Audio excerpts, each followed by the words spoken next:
English మాట్లాడడానికి భయపడుతున్నారా? అయితే మీకోసమే ఈ స్పోకెన్ ఇంగ్లీష్ క్లాసెస్. వెంటనే కాల్ చేసి జాయిన్ అవ్వండి.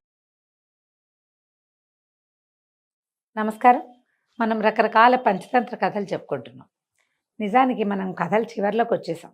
పంచతంత్రంలో చివరి తంత్రమైన అసమీక్షకారికత్వంలో ఉన్నాం మనం. దీంట్లో చివరి కథలన్నీ భలే ఇంట్రెస్టింగ్గా ఉంటాయండి. పూర్వం ఒక బిచ్చగాడు ఉండేవాడు. అతను ప్రతి ఊళ్ళో ఏదో అడుక్కొని తెచ్చుకుని తినేవాడు.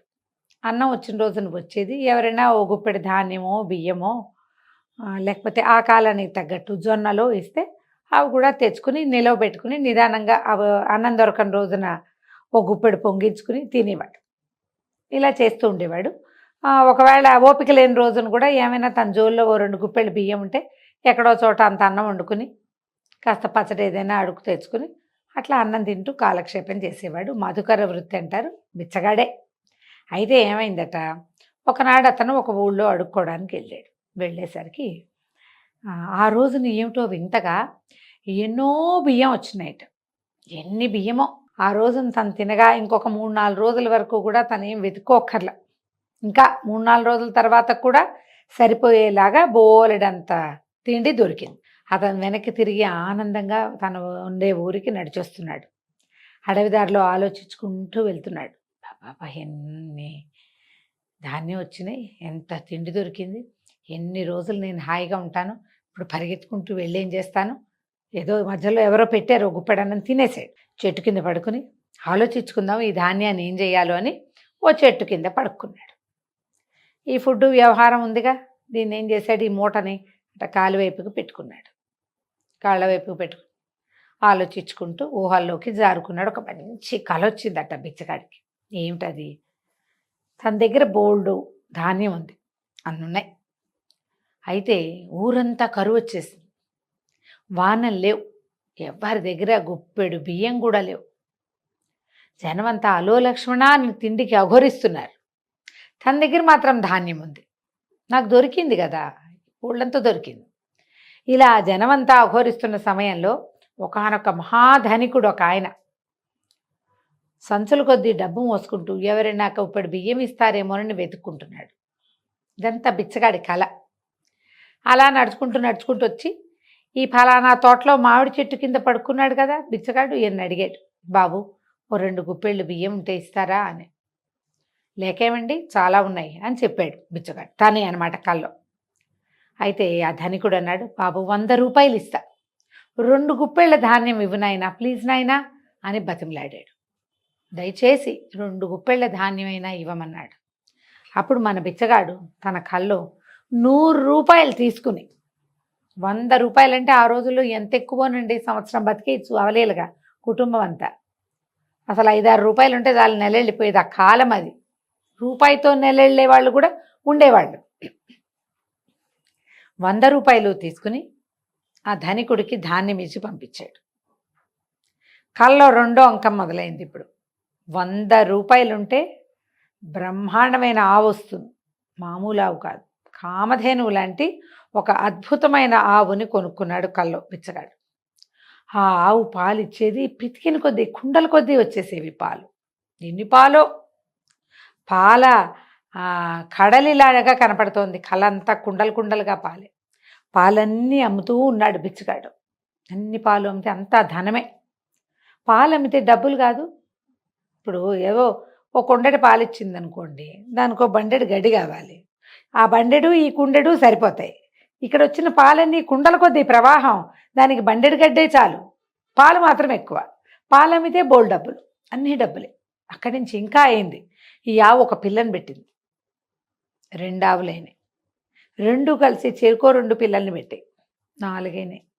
4 8, 8 16, 16 32, 32 64. ఇట్లా మొత్తం దొడ్డంతా పెరడంతా ఆవులమయం. అన్ని ఆవులే ఏం కొనుక్కుంటాం, ఈ డబ్బంతా ఏం చేసుకుంటాం. ఒక్క ఆవుతోటే కుండ డబ్బులు రాసులు డబ్బులు వచ్చేస్తుంటే, ఒక్క ఆవు పాడితోటే ఇట 64 × 2, అది × 2 చొప్పున పెరడంతా ఉన్న ఆవుల పాడితోటి ఎన్ని డబ్బులు, బస్తాల కొద్దీ లేవు. ఈ బస్తాల డబ్బులతోటి గుర్రాలు ఏనుగులు కొనుక్కున్నాడు.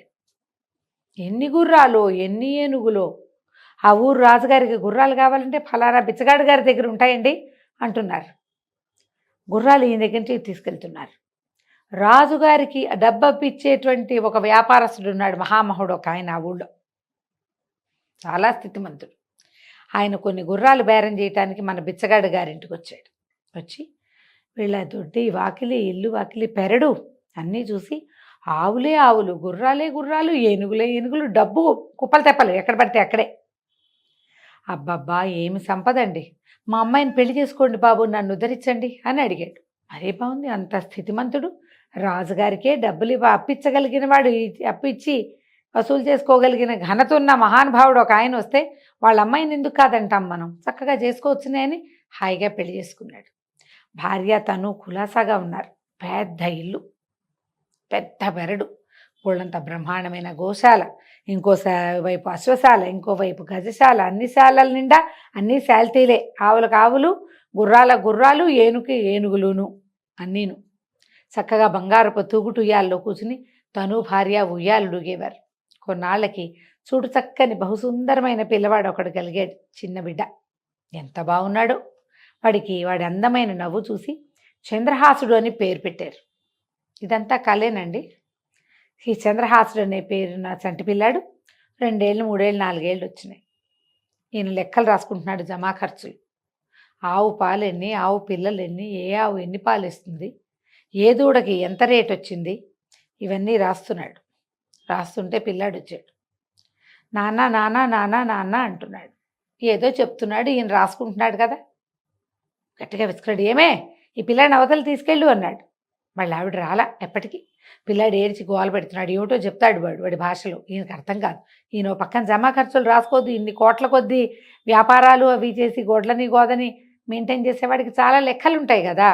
ఈ లెక్కల వ్యవహారంలో ఆయన గట్టిగా పెళ్ళాన్ని కేకలేశాడు. రా పిల్లవాడిని తీసుకెళ్ళు, వీడు ఏడుస్తున్నాడు అని. ఆవిడ ఎప్పటికీ రాల. ఈయనకి విసుగుపెట్టింది. ఆ పక్కనున్న వస్తువు ఏదో తీసి విసిరేశాడు భార్యన్న వైపుగా, రావేమే పిలుస్తుంటే అని. ఈ లోపల ధన్ను మన చప్పుడైంది, ఈయనకి మెలకు వచ్చింది. చూసుకున్నాడు, కాళ్ళ దగ్గర ఓ సత్తెప్పాలలో ఇంతకుముందు ఊర్లో అడుక్కొచ్చిన ధాన్యం అంతా పెట్టి దాన్ని జోల్లో పెట్టాడు. ఈయన చేత్తో విసిరాడు కదా, ఆ చేతిలోది కాదు, ఇది కాలుతోటి తన్నినట్టు అయిందన్నమాట. ఓ తాపు తన్నాడు ఆ గిన్నెని. ఆ గిన్నె కాస్త ఎగిరి అవతలబడి ఈయన పొద్దున్న నుంచి ఏర్పాటు చేసుకొచ్చిన మొత్తం ధాన్యం అంతా నేలపాలైంది. మట్టిలో పడిన మామిడి తోటలో పడిన ధాన్యం చేతికొస్తుందా? మొత్తం పోయింది. అయ్యో బంగారం అంటే కలగన్నానే, కళ నిజమవటానికి ఒకటి కూడా లేదు ఇక్కడ. కనీసం ధాన్యము లేదు, నేలపాలైపోయింది. ఈ లోపల ఏమైంది, మామిడి తోట అవడంతో వందలాది రామచిలకలున్నాయి, అన్నీ వచ్చి వాలి ఆ ధాన్యాన్ని తల కాస్త ముక్కును గడుచుకుపోయింది. బిచ్చగాడు సరేలే మన చిప్ప మనకు ఎలాగూ ఉందని మళ్ళీ ఈ జోలి భుజాన్ని వేసుకుని మాధుకర వృత్తికి వెళ్ళిపోయాడు. ఎవరైనా సరే పగటి కళలు కంటే ఇలాగే ఉంటుంది పర్యవసానం. ఏదైనా ఒకటి చేసి దాని మీద డెవలప్ చేయాలి ఐడియాస్. చేయకుండా డెవలప్ చేస్తే ఏమవుతుంది, మొదటికి మోసం వస్తుంది. బిచ్చగాడు చూడండి ఏం చేశాడు, కనీసం తను తెచ్చుకున్న ధాన్యం కూడా మిగిల్చుకోలేకపోయాడు. ఆలోచించి పని చేయాలి. ఏ ప్లానింగ్ అయినా పని చేయటానికి ప్లాన్ చేయాలి. పని మొదలు పెట్టాక ఫర్దర్ ప్లానింగ్ ఆలోచించుకోవాలి. గుప్పెడి ధాన్యం రాగానే కొడుకుని కందామని ఆలోచిస్తే ఎట్లా, ఎంత వెళ్ళిందో చూడండి మొత్తం కదా.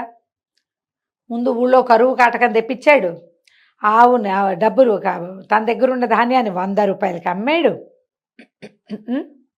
అక్కడి నుంచి వ్యాపారస్తుడి దగ్గర ఆవును కొన్నాడు. ఒక్క ఆవు 100 ఆవులు 1000 ఆవులు చేశాడు. ఒక్కొక్క ఆవు 15 కుండలు పాలిస్తుంది అనుకున్నాడు.